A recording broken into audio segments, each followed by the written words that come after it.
Kisah saboh riwayat, kisah barodat di Aceh Raya.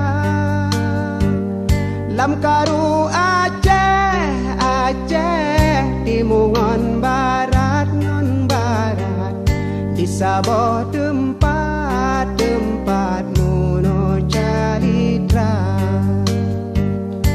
Sidro ane di mosi ada, lam jut saat duangan poma,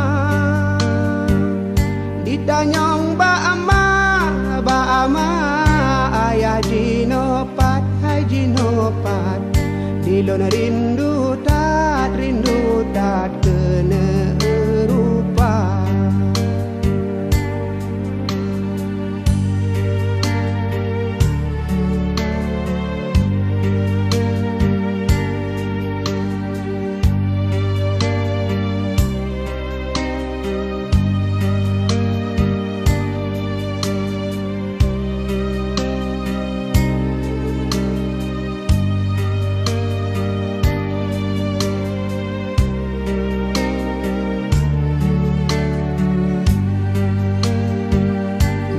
Tong hudep mepat alamat, ulun jak sedot awat keraya.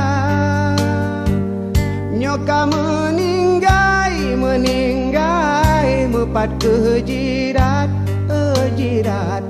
ulun jak siat lun baca doa. Di poma dan di ayah, lun jatuh ngupah lun bibu gata. Kanasib gedanyo kenda ba Allah, hadapi susah tetap lun sabar.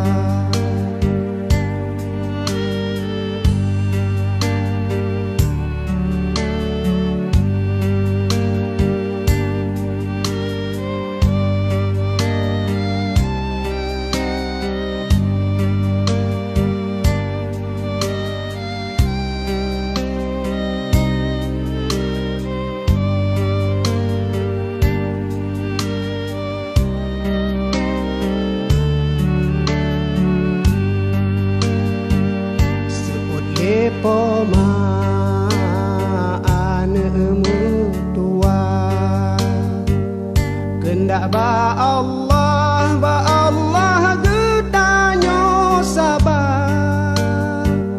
Bek putuh asa cobaan Allah, ya Allah.